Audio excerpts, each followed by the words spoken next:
kind of embarrassing to admit this, but for the past dozen or so years, I've been trying to live by what I read on 2 bumper stickers one evening. They were, "Think globally, act locally, and simply live simply that others may simply live." They were on the same bumper, and I sometimes wonder how successfully that bumper's owner has been at living by these ideals. It's sure been a struggle for me. I've come to seeing that struggle as being an effort to commit myself to the service of something larger than I am.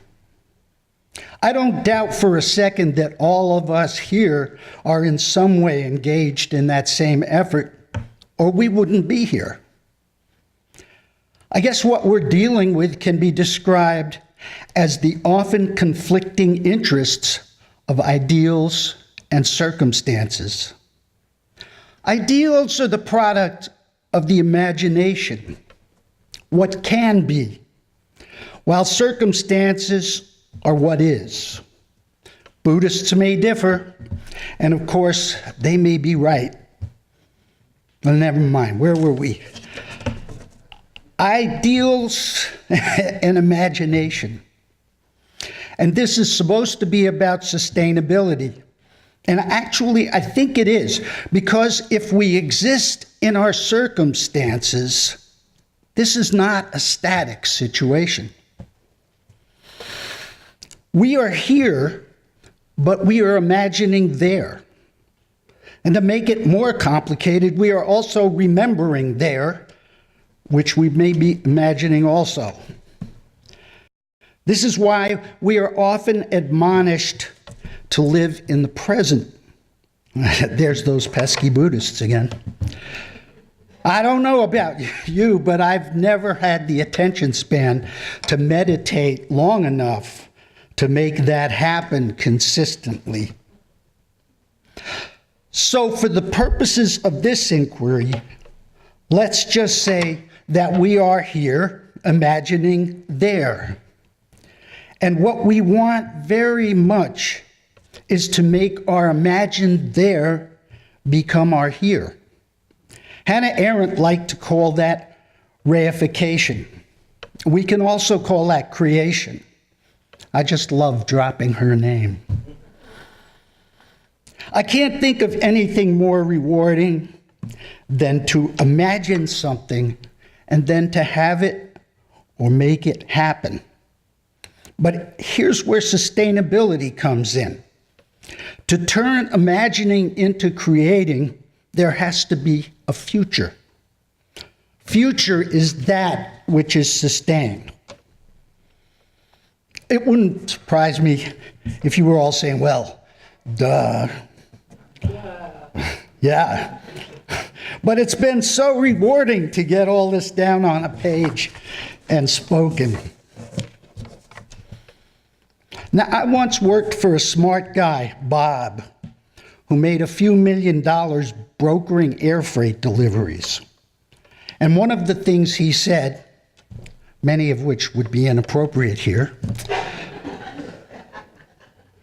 was when people think of creativity, they always think about art, but creativity is not limited to art.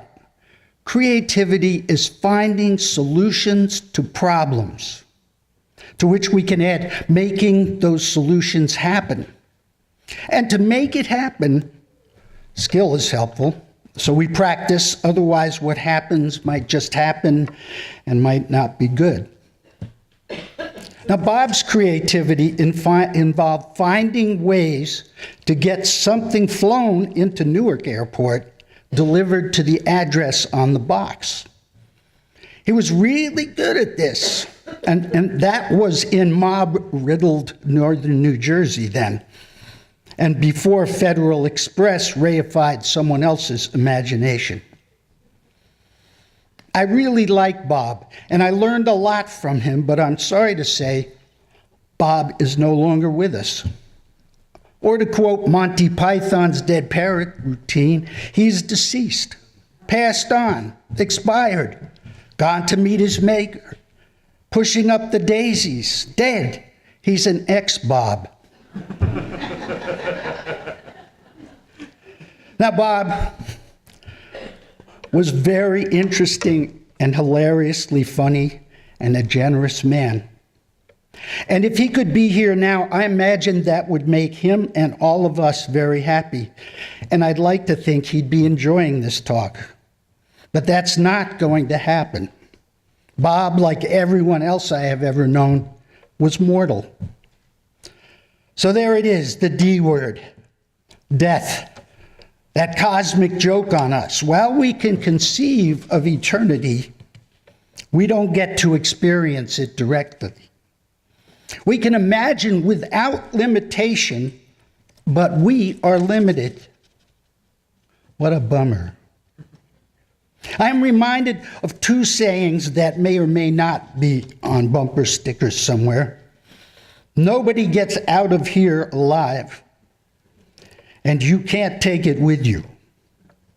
I'm also reminded of the lyric in that song Dave and I played.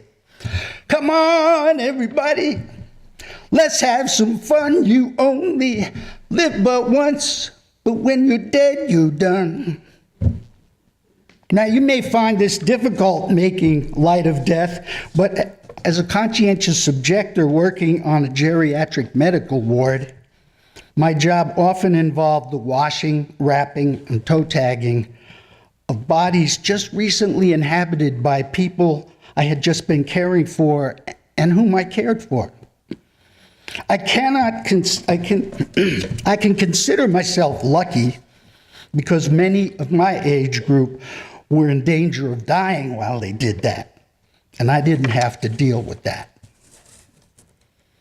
But I guess I can say that being in the proximity of others' deaths, I realized that death is a normal part of living. And I cannot think of any time when we staff members were washing, wrapping, and toe tagging that we were not joking and laughing. That's how we coped. I don't mean we didn't care about the person. We handled the body with the same care that we had taken when we handled that person.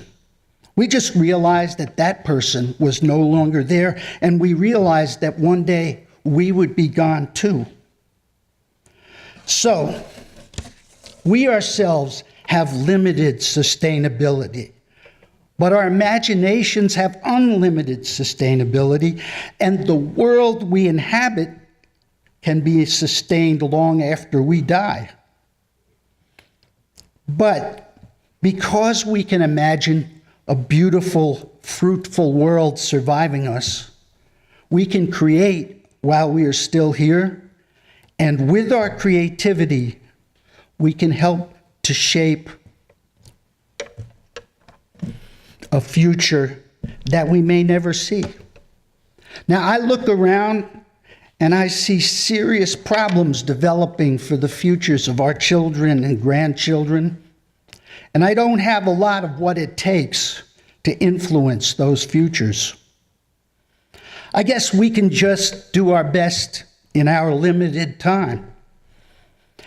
And while we may not be as strong and as brilliant and loving as Reverend King, the truth he spoke that night in Memphis can also be ours.